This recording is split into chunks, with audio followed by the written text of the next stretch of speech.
All right, Battletech enthusiasts, fellow mech warriors, mech commanders, the question for today: when do you withdraw? When do you withdraw as a mech warrior? Now, Fritz never withdraws. We fight to the death. My Dogs of War mercenary company has had the ejection seats removed from all of their mechs because there is no greater dishonor than withdrawing from combat. Tactical withdrawal, redeployment, maybe.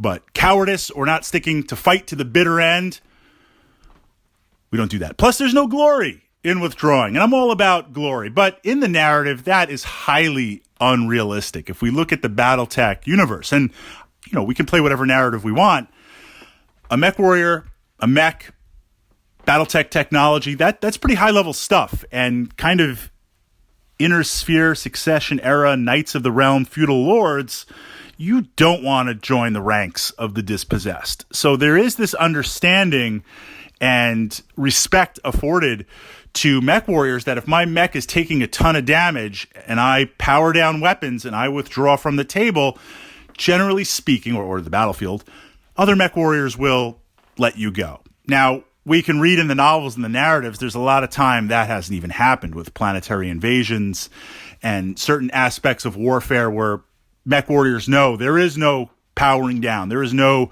quarter being given. And likewise, there are times, House Karita, looking at certain key events, even whitewashing them with the Code of Bushido, just mechs have withdrawn, powered down, and they've still been chased down, and that's before the clans are even known.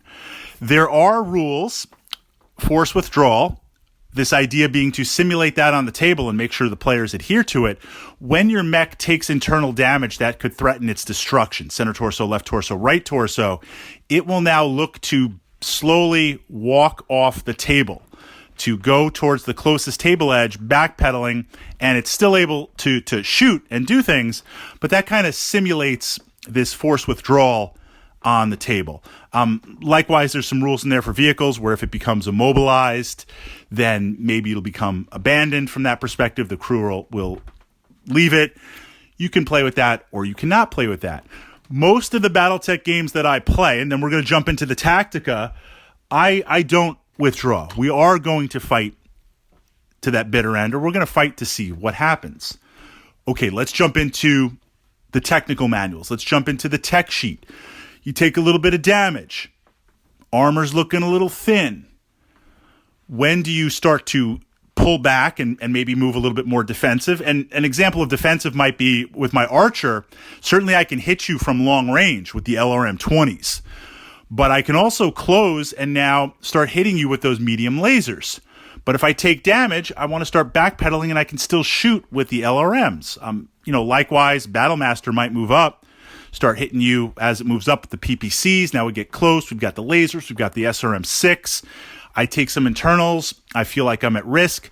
Then I start to pull back and withdraw and hit you with the PPCs. So you're not necessarily out of the game, but there's this idea, when do you cycle back and try to get off that front line? I find, and we're going to discount for a minute, lucky headshots and lucky critical torso hits that explode stuff. That happens from time to time. I bet you can name the last time it happened to you, but that's kind of an outlier from that perspective. For the most part, I get nervous when we move to the left or right torso and there's ammo. There's ammo in there, because that forward facing means that next hit, you roll for crit, you confirm crit. There's not a lot of slots in there. My whole mech is going to go up. Maybe I dump the ammo. Maybe I take less. But that's the first thing. Once armor starts getting weak, I try to anticipate, can I redeploy? Can I change? Can I engage a different target to try and hide that weak area on the armor? Once it breaks in, then I start to get really nervous. On the arms, when an arm gets blown off, generally I'll continue to fight. I'll continue to fight. Again, if it's an outlier like a T-bolt and there's ammo in that arm for some strange reason, then maybe we see if it goes into internals. Usually at that point, I ditch the ammo. But I feel like if my arms get blown off, I could still fight to the end. Legs, when they start taking damage, that's kind of 50-50. I feel like if I start taking internal damage to the legs, and it starts with the hip and the foot and things that cut down on my movement and maneuverability, or starts to, depending on the terrain, enforce pilot checks. I don't see that as a reason to withdraw. I need to be a little bit more tactical if I'm really surrounded. If I'm a heavier and assault mech and I'm doing some holding action and I take that damage, now I can get surrounded and possibly get hit with a lot of rear armor, or get hit with a lot of attacks that's going to chew through my armor quickly. Maybe I want to withdraw. But I find with the legs, for the most part, you get blown off and you're hopping around on one leg, or you're propping yourself up, something to that effect. But also this idea that if I take hits to the legs, again, assuming it's not something weird where there's ammo in the legs, if I take hits in the leg and it starts cutting down on my movement points, I really won't have the ability to withdraw, because I'm not going to turn and run. I want to have my weapons facing, although there are good times to have that Battlemaster with the rear laser as you're running away, but you can move quicker, but then you expose rear armor. That's a consideration. That's a trade-off we have to think about. But generally speaking, if I'm going to backpedal, I'm going to be walking backwards so I can shoot, taking those hits and cutting down on my movement points, my MP for walking. What am I really going to gain? I might as well just stay in the fight. So I find leg hits to be less so.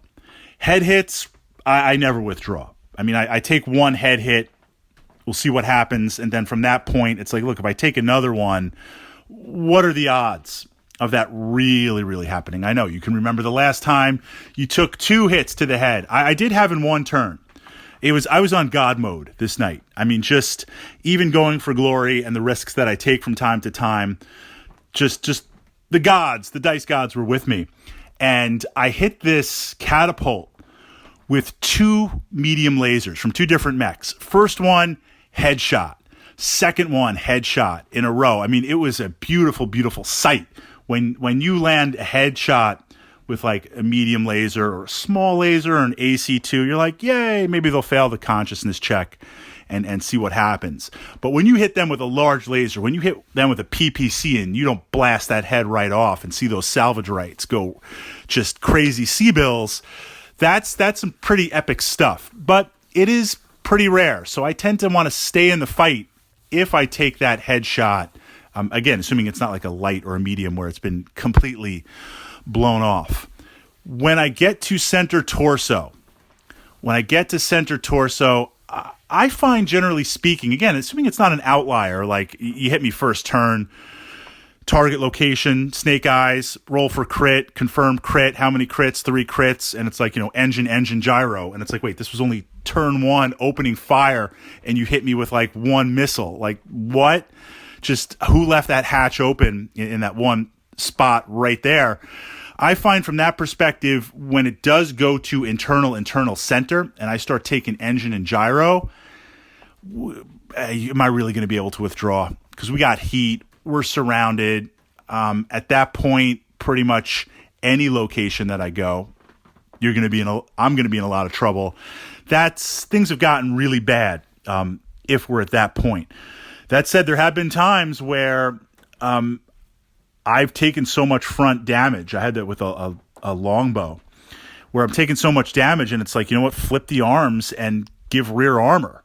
Or a quick draw, flip the arms, give rear armor. It's got no bubbles, but I've got more bubbles than on the front, and it's gone to internal. So crazy stuff happens with Battletech if you fight to the absolute bitter end. But jumping that in, for those new to the game, the veterans out there, the experienced mech warriors and mech commanders, conservatively speaking, when do you think about withdrawing? When do you think about pulling back? When are you at a danger at losing your mech, lucky shots aside, to internal damage?